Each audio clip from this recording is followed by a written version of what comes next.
Leftovers will have first pick. Doggy doggy the world. Woof woof. Woof woof indeed. Tomb of Spider Queen and Volskaya will not be played. Leftovers banning out Tomb and Method banning out Volskaya. Battlefield, BOE as our first map, picked by Method. They have a 1-1 track record here. Leftovers on the other hand, I mean, let's just face it, Leftovers didn't have a lot of good maps. For them a good map is basically if they have gotten the win there. That might sound harsh, but that's unfortunately the reality for them, since they have only 5 wins throughout the entirety of 2018 and 18 losses. So they don't have a single map where they were able to get more than 1 win. But they are going to try and change that. They improved from the beginning of 2018 up to the Western Clash consistently, and the question just is, did they use the time off that they had right now? Did they use that break where the other teams went to the offline events, where we had the Eastern Clash, to improve even further? And of course, how do they handle the current meta? Lauber did mention that they felt comfortable in the last few weeks figuring out what exactly they can iron out as a team, but now it's time to show the results. And I really want them to do well, man. Leftovers is a team that you can look at and kind of really enjoy what they bring to the table. I mean, you got Lauber there, you got DAB, someone that a lot of players are kind of highlighting as one of the strengths for this team. Yeah. I like the way that they are also approaching this. Leftovers, they ban out Medivh right away. Very quick draft here for them so far. So Malfurion, this is one of the picks that we have to question a bit for the reasons that we pointed out in the earlier series. Still very strong, still part of the combo with Tracer, but we have seen other picks sneaking up into an early pick position, as for example Garrosh has been highly contested by most teams. We've seen other heroes as Genji being played a lot more, Hanzo's very high up there, and so is Sonya. But I already like that Leftovers are banning out Medivh since they're going up against Method, and that is a team that, together with ADRD as team expert in the past, has played a lot of Medivh, most of the players on the lineup, and we have with Shrimpy also an exceptional Medivh player on their roster. With Medivh getting more of a priority right now in the meta, makes a lot of sense to target this hero in the first game directly. Yeah, that's a point that I also wanted to bring up, this Shrimpy factor. What are we getting from him today? Well, we've been seeing a lot of Tracer in the first couple of weeks, and with Tracer still being strong, especially here on BOE, I could see it here for Method, but other heroes that come into the mix, Kerrigan was one that was actually pretty popular for Method the last couple of weeks that we had them here in the HGC during League play, so keep an eye out for that. For now, we're going to get that Genji and Stukov as we continue to see the top supports in the game right now. It's kind of funny how Uther's fallen off a little bit with Stukov coming in the mix. Yeah, just in general, there's a couple of things that really work against Uther. Tracer even picked here for DAB now. So keep in mind, like, this is really interesting from the dynamic between the teams, because Leftovers could have just said, hey, we ban out Tracer. Keep in mind who really brought Tracer back. That's what 2 teams, and that was Dignitas, and it was mainly Method, because Shrimpy just jumped on the hero whenever he could, and he dominated with him. So Leftovers just said, Medivh is so strong now, we know Shrimpy's on the other side, we want to get rid of Medivh, and Medivh is obviously also a counter to a lot of the tools that Tracer has in her arsenal to get these kills delivered. So Leftovers with the ban on Medivh and the early pick on Malfurion were okay with Method still picking Tracer, but they themselves wanted the hero, so it's a bit of a gamble, a bit of a gambit here that they have going into the first map. And now they also pick ETC, which is one of Lauber's preferred tanks. So from a preference perspective, and also from a power level perspective, the draft of the Leftovers in this first game is actually really good for them. Yeah, it's a good sign to see them on the heroes that we know that they're strong on. DAB for that Tracer, and the ETC for the Lauber. Should be a pretty easy setup for them. They'll have to round out the draft for maybe a little bit more damage later on for their 4th and 5th pick, especially towards those Immortals, but so far, looking good here for Leftovers. Method, thinking about their ban now. Yeah, I also want to come back to the first pick on Malfurion, because there's another aspect to it that we haven't really touched upon yet, and that comes when we look at team development. At the beginning of the season and also in 2017, Linked was a fantastic support player, still is, but he was also one-tricking Rhaegar a lot. Yeah. He was absolutely fantastic on the hero, and he had other supports where he excelled at too. But the drafting on the side of Leftovers was always very one-dimensional, especially at the beginning of HGC, where they would even pick Rhaegar in a high priority position where it wasn't warranted. And now they are going into an early Malfurion pick, so already showcasing that they're completely willing now to adapt to the meta and to say, hey, we know we can't really go for certain picks here, especially with a high priority. We have to change some of the heroes that we play, and we have to shift the priority in which we draft them. That might be going a little bit too much into detail for a few of those things, but just to showcase this development of the team, I think it's pretty important to highlight how the drafting of Leftovers changed and how much of an adaptation process they went through. Talking about adaptations, Method was a team that was starting to show off Blaze as actually more of a warrior for them, and they would have the top lane be a bit different, whether it be the Dahako or maybe a bit of a mix-up for Arcaner. So I'm kind of curious to see if Blaze is going to be coming out here for a Method. With Garrosh being banned out, who is also a pretty popular option here, kind of seeing what Method wants to pick up. An option that is also still visible is that Anubarak. Anubarak's been pretty strong here, and one that Athuro's gone back to in the past. Yeah, and you talk Blaze. Blaze has a 6-0 track record for Method in the regular season, so was a fantastic hero for them. Now we have to keep in mind that things have changed slightly since Blaze has fallen off a little bit since Sonya got her rework, just simply because she's doing so well on the lane and she's putting a lot more kill pressure out there. She's also, of course, much stronger against the Immortal in particular, so whereas Blaze is usually the hero that tries to keep the team alive, that has a lot of initiations that he can use, and also a strong solo lane, Sonya on top of all of that has a very good single target damage that she can use on the Immortal race. So that's a hero that I personally would expect to be picked up in on either Method side now or on the side of Leftovers. Could have even seen it theoretically as a ban from Leftovers, but I like that they took Garrosh away since he's just such a staple at the front line, and since Leftovers already opted for going into ETC themselves. Oh, interesting. Murden coming in there. One that you always forget about on this battleground, but strong for many reasons. Being able to go for a Stormbolt build. We see that in the eastern side. Here on the western side, usually a little bit more third wins, being more of a poke-heavy type of hero. And Li Ming to come in and bring that poked range DPS for that Immortal race that Method will intend to try and win, especially to get a kill with that Genji. Yeah, and also Li Ming, of course, has an interrupt against ETC if he decides to go for Mosh Pit. Yep. But the double pick tells us something on Method's side, because Method did not go into Sonya. So at this point, they are thinking about keeping their solo laner flexible and just waiting out what exactly Leftovers do. Muradin was at no point contested, so there's a very small chance, it's nearly zero, that Leftovers go into an ETC and Muradin composition. So Method could have at any point say, hey, we take our main tank on the last slot and go into our solo laner now. And they decided against that. That's showcasing that they want to keep themselves flexible and they're not really too worried about what Leftovers do. So if Leftovers decide to go into Blaze instead of Sonya now that it's open, which they do, they can still react to it.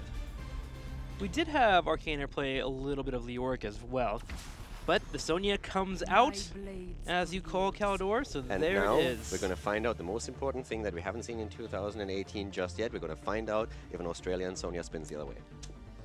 That is definitely the most important thing that I have ever wanted to research. Why don't you just open up a client and just switch it over to Australia? Like, why don't you do that? I'm not Australian, that doesn't work. That doesn't work, it's not going to be effective at all. It has to have the player actually manned or you have by to an Australian person. Okay. Yeah. Alright. Is he still Australian or do we consider him European now? To be honest, on the top of your head, does Sonya's Whirlwind spin clockwise or counterclockwise? Clockwise. Does it? I don't know, actually. So how do we know if it's going the opposite way? I think counterclockwise, right?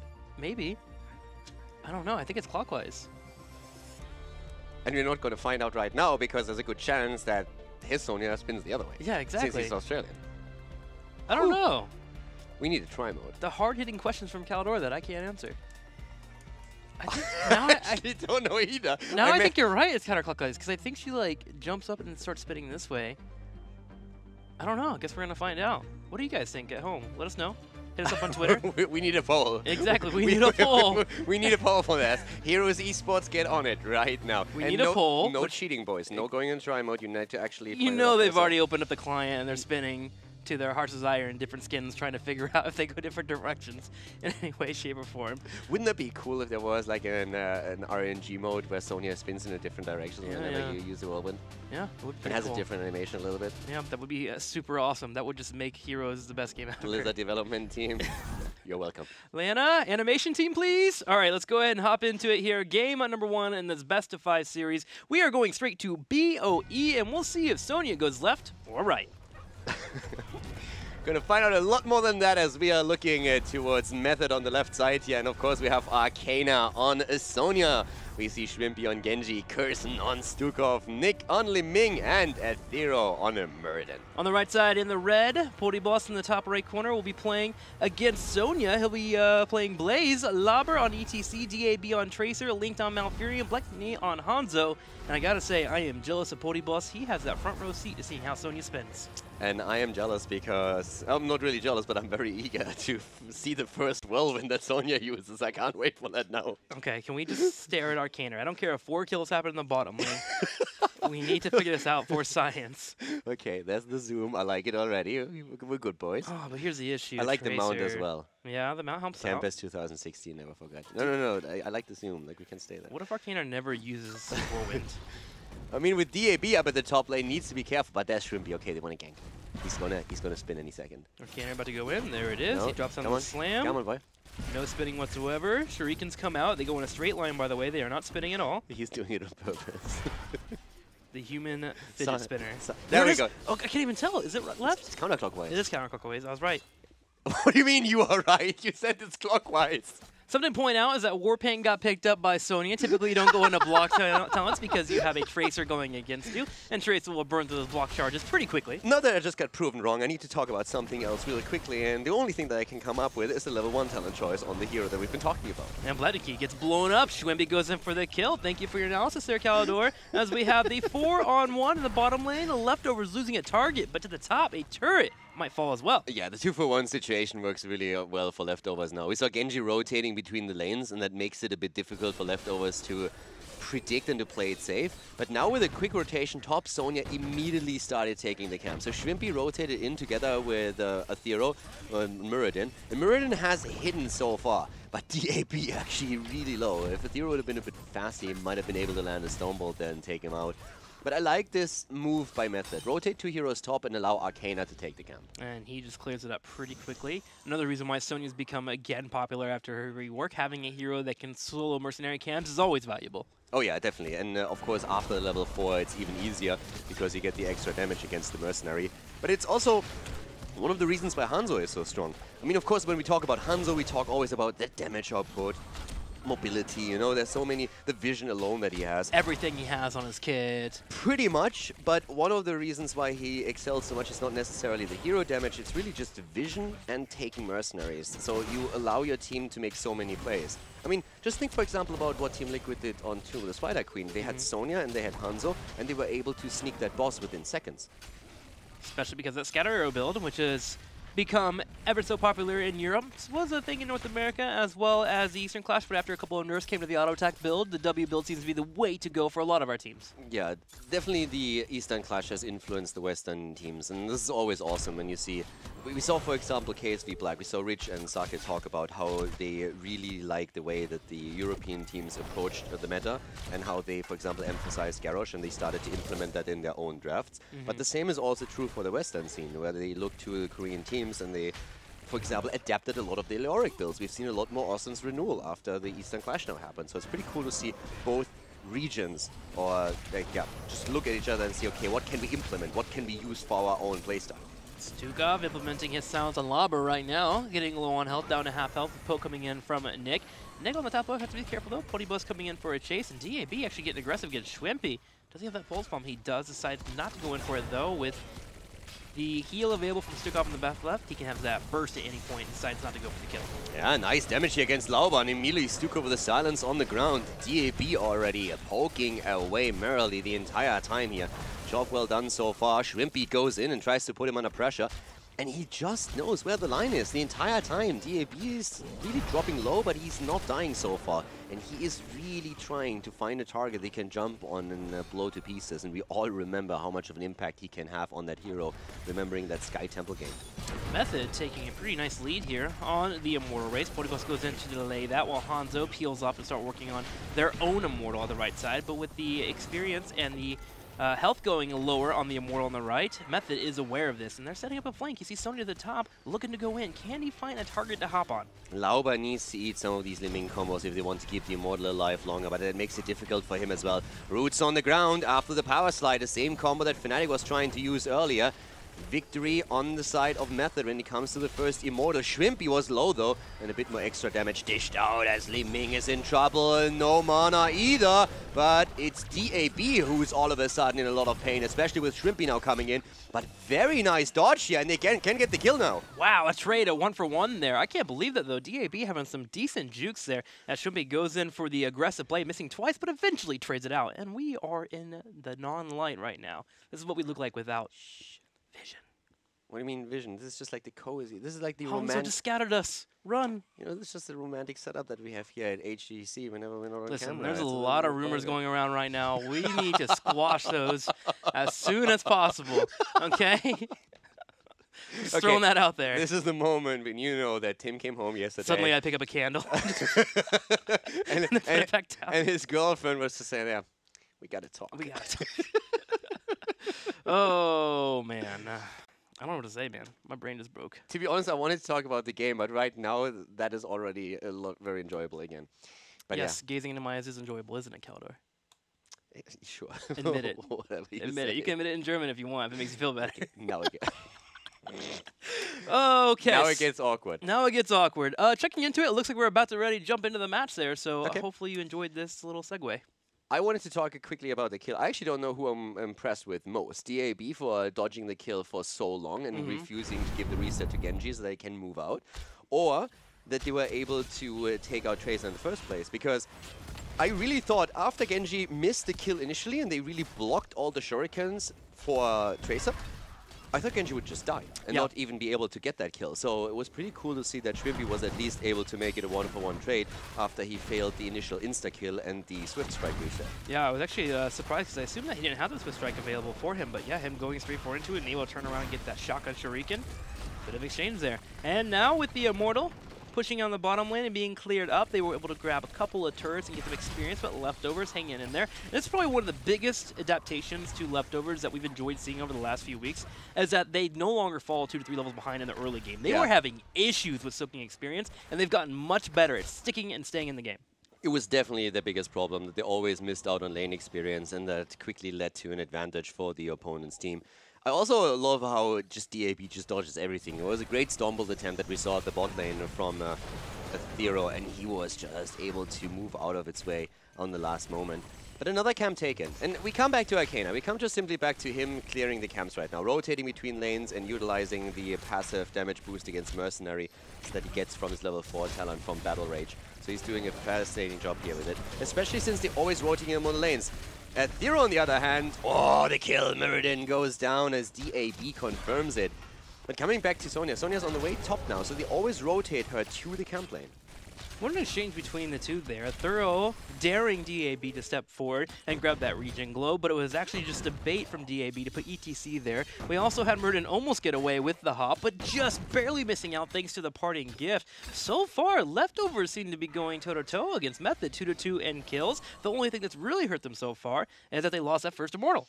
Yeah, for Leftovers, again, they improve consistently throughout 2018. The thing is, they have to get wins. They have to get victories, and that's the important part here, really. So them going toe-to-toe is already a good sign. But then again, we also asked ourselves, how is Method going to perform here? Is Method finally shaking the performance that they had at the Western Clash off and say, okay, guys, we are better than this. Let's show it. They have to do it now. Or is Leftovers just stepping it up this much? So this is going to be a cool start into our series. I really like this. But we have, again, a massive lead for Method when it comes to simple pressure onto the Immortal itself. So the second Immortal phase, Leftovers, they have to defend a bit now, even though ideally they would try and pick up level 10. They're even getting a little aggressive here, seeing if their opponents are grabbing the Merc camp. They go in for an engage, jump on Curson, they drop the pulse bomb. Can they get the kill? No, Curson gets out of there. A combo comes out from Nick. They're looking to get DAB low, and DAB will fall, and here's a reset. Nick going for a second kill, looking for a third as Podibus hopes to escape. Yeah, Podibus with the jet propulsion gets out of here, but in the meantime, we've seen Hanzo put a bit of pressure on the Immortal, but the early level 10 ends up in Method's hands. So the big problem is that they didn't get the kill against Stukov. And this is really reminiscent of the series between Fnatic and Dignitas earlier, when Fnatic was diving for a kill on Dragonshire, didn't get it, and ended up losing 3 on their way back. And Leftovers really felt like they had to make that play, because they fell behind the Immortal because they were grabbing their Night Camp, and they had Hanzo clearing up that Night Camp, which meant they didn't have the pressure on the Immortal that Method did. And Method burning it down to half health put Leftovers in a weird pinch. And so I can understand that full-on engage, but again, it comes back to Leftovers. If you're going to go for these plays, you got to deliver. Yeah, I also think they could have played it slower. They took the camp and they were already on half HP on the Immortal, but they had an aggressive position around the Immortal, whereas they created space for Hanzo to get some damage in. Talking Hanzo, there's the arrow and the mosh pit, and it's a kill. It could be a second as the silence comes through, and that is the end of Genji. Double kill against the double reset comp. Great play by Leftovers. And that was an impressive performance here. As the Immortal moves through, they move past it, and they find the arrow, and the follow-up is there. The double kill, and that is taking all the threat away from Method's second objective. And that was initially a 5v4, so Leftovers getting those 2 kills was nice. But Arcaner pushing in the bottom lane was able to put a little bit of damage on that fort, and that Immortal was actually able to stamp the fort in the top right. So Experience actually still in the lead here for Method, despite losing out on those 2 deaths. But to be fair, they already had the plan to have Sonya keep pushing in the bottom lane. I feel like Method could have played a little bit safer there. Even dropping the silence earlier there from Curson could have been helpful. And another camp taken, and this time Leftovers are starting to take some of this map control that Method was so careful to hold throughout the entire time. Aethero is attempting to stack, but it doesn't hit the Stormbolt, and also immediately another root being dropped on the side of Leftovers to make sure that they are just zoning him out as much as they can. But I like this. This is a toe-to-toe. 4 kills on both sides. Both of the teams heading into level 12 now. And the camp pressure onto the bot lane here. Method taking theirs a bit early, which means they can't use it during the Immortal phase. Sonya sees Blaze at the top, so Method steps forward a little bit, trying to keep this mercenary camp alive. Aethero sitting in the front there to make sure that the Hanzo is not able to deliver too much damage to that Merc camp, especially when he has Curson to back him up. He doesn't mind taking that beating. Laber holding that front line, scares away Aethero because of the threat of a power slide in. And Shrimpy taking the fountain down. So guys, if you are in your own games, you play in Amateur League, make sure that if the wall is open, you always try to get a crack at the fountain. Once you have that down, your opponent has no way to retreat. Well, they can retreat past the fort, but they can't simply reset a fight by moving back and tapping off their hit points and then re-engaging. So it was a nice little move by Shrimpy there, nothing too crazy, but it's going to work out in their favor. Good invade also here at the top. Arcana cannot take the camp, it's invaded, but the kill against ETC, and that comes back to Stukov just being such an impactful hero with these lurking arms. And Arcana are threatening the idea of going for a fight, but not fully committing, allowing him to save that Ancient Spear, come over the wall, the silence coming in, and help secure that kill. Lauber falls in 13 hits for Method, and at a correct time too, with the Immortal spawning. Cooldown management, so important here. And that's what we see on this pro level in particular, holding back cooldowns that they don't necessarily need right now to use at a later time. So once again, here's the Stormbolt, and nice engage against Blue Kidney, but it's Genji who falls first. Fantastic move here on the side of Leftovers. Hanzo nearly dying, but then Blaze comes in, and they are able to confirm a counter kill. This is an amazing game already, back and forth the entire time. I'm loving it. Definitely a layered aggression from both teams there. The pressure to put Hanzo to jump over the wall. Then you have Murden coming in, expecting that jump to happen. And we had the bunker come out just at the right time to allow Leftovers to bite back and get that Genji. But something to note, the bottom lane is pushing into minion waves, putting some damage on that fort. Leftovers are forced to fight. They go in with their Dragon's Arrow, land a combo here. A thorough crew, though, going for a chase. Mosh Pit was used, but immediately interrupted. And that's a big problem for them here. Bottom lane is still taking damage on Leftovers side as those camps pushed in. But the teams are now both on level 13. The cooldowns, on the other hand, all used from Leftovers' perspective, with the exception of the full spawn.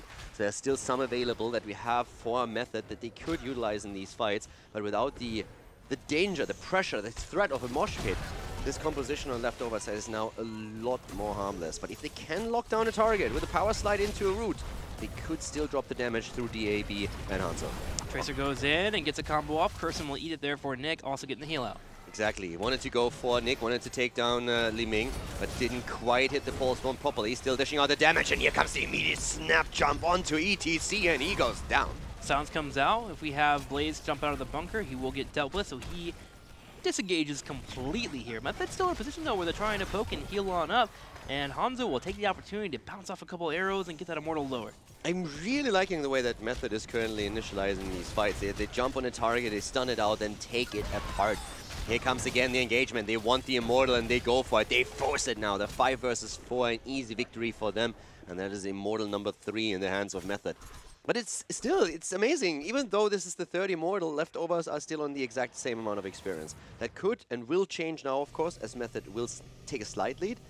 But given the level that we're at, level 14, this should still translate into a fight over the next Immortal on eye level. Yeah, especially being 3 Immortals down. That's where it's so amazing to see here from Leftovers. Sonya also peeled off the top lane as well, so the same game plan here for Method.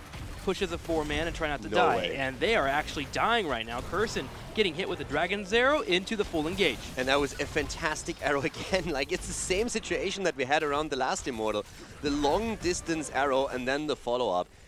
Leftovers are just absolutely willing to brawl here the entire time, and as long as it's not the standoff situation around the Immortal, they're actually really good at engaging it. Method doesn't mind it either, though. Every time they put Sonya on the top lane, and granted, they don't want to lose the target, right? But they have a full wave consistently being soaked, and they're pushing the minions into their opponents. So Leftovers slowly falling behind in experience. If there was some way for Method to make sure not to fall victim there in that fight, they would definitely pull drastically ahead. Now, the big problem that Method has is that even though they take the lead in experience, if they lose out on an Immortal, it could really start to snowball against them pretty quickly. Because we still have a lot of structures on the map for Method. There's several turrets, there's, of course, both of the forts are still there, and the Immortal scale, which means that once we have the first Immortal claimed by the Leftovers, they will get a fair share of structural damage done, and that translates directly into experience. So it would propel Leftovers to take the lead in XP and potentially the early level 20.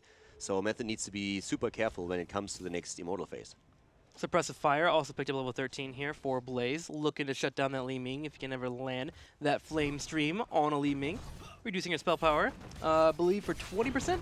So we'll see if that will be happening here. Method ahead in talents, but not for too long. Leftovers grouping up the top lane will be able to soak up that 16 themselves, and they're prepared for the next Immortal. Again, going in on an even footing, and can't forget that Hanzo factor. Yeah, and I'm absolutely ready for this now, because we've seen snap calls against ETC from Method, and Lauber will have to be a bit more careful. But with level 16 being picked up any seconds, and Cam's now about to be taken too, we should see a pretty awesome fight here. And especially when we look at Showstopper as a 16 pickup, it's going to make it more difficult for Method to blow ETC up like they did in the past. It's really weird, because I feel like Method is winning this game, but you look at all the numbers, it's 16 to 16, it's 6 to 6 in kills. Leftovers is hanging in there. The only factor is they're just not getting the Immortals. The Leftovers bend, but they aren't broken yet. Yeah. That's what we're seeing here right now. So Method is applying the pressure, but as long as they can't break the Leftovers and take that significant lead, it could always flip back against them. And that is really the moment when Leftovers can make it happen. So this is probably the most crucial Immortal phase from the perspective of the Leftovers, and for Method, of course, as well. But they already have that camp pushing at the bot lane. That's pretty cool. And Genji even waiting there because he expects someone to rotate down. Keep an eye on a throw here. He's been doing a really good job of trying to block the arrows that are coming in from Hanzo so they don't ricochet and knock into the Immortal. Here's that snap call on ETC, get him down to half health. DAB will take the opportunity to come down, look for a little bit of harassment on the Immortal, but he's wanting to drop a pulse bomb off. He definitely has it available. And in the meantime, we see Blaze just dealing with a bottom situation, but that also means that we have some space created for Arcana to jump onto the Immortal. And this is going to be another lead. Halftime show could be easily reached here for Method. They're not quite committing to it yet. Need to move back here, since we have also Blaze moving back in. But this is now the fight that we've been waiting for, and exactly the same MO. ETC dies right away. The quick engage, and Stukov makes it happen. He roots E2C into place, and that's just the get-go for Li Ming, who goes in and says like, yep, thank you very much, gets the full combo off, the damage is in, and Malfurion just has no tool available to save ETC there. Murden set up for defense on the right side, and Leftovers will try to step forward and defend on their side as well. Only 4 in this back left corner, but they're in a defensive spot on their opponent's side of the map. They have to be careful. Silence comes out and be on potty balls. DIB goes in and looks for Curson, but Curson goes in for the heal. It's just not quite enough. Curson is down, and here comes the silence. Malfurion goes for it, and all of a sudden Arcana finds himself in trouble. So does Shrimpy. Aethero also barely jumping out. They can't quite get him. The Immortal is still there, but on 160 hit points. One single shot, and it ends on the hands of Method, and that's what Shrimpy does. Goes in, Swift strikes it, and now we have the Immortal coming through. 5 versus 4 though. And Leftovers still have an opportunity to take it down quickly, maybe even without losing a keep. Yeah, Method aware of this and not having the healer decide they don't want to go for any trades and sustain. They'll just go straight to the bottom lane. Blaze is there and clearing out the wave. He will have his bunker up so he can get an escape if he needs to, but this keep is exposed.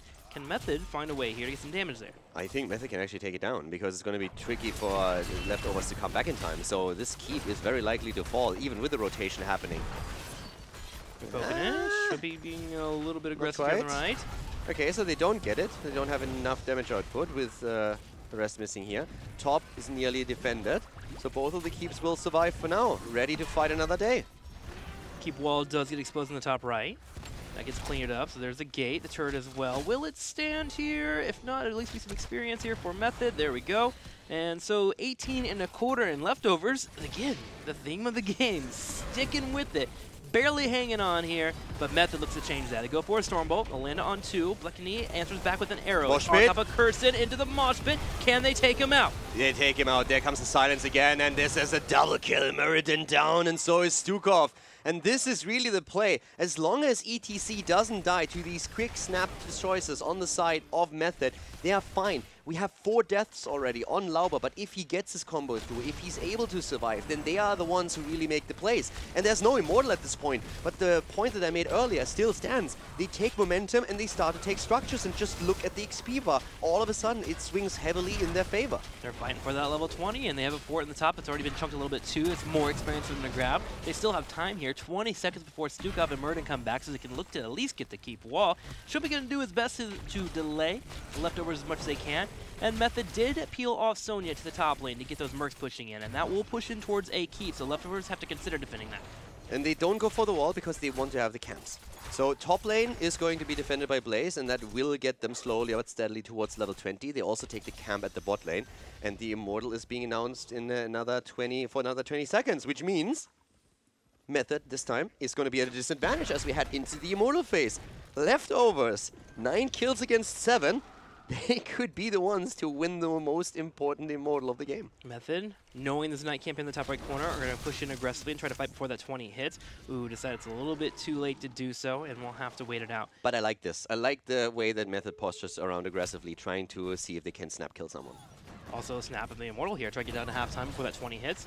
Leftovers don't want to make the mistake of getting caught out. Flopper comes up. A thorough scouts out. Everyone rotating over. They look for Hanzo. They jump in. Don't get the Stormbolt as they actually put it on the Immortal instead as they want to get that halftime. Very smart decision making by Method though. I really like it. The arrow comes out, but this time there's the follow-up, or the follow-up doesn't connect.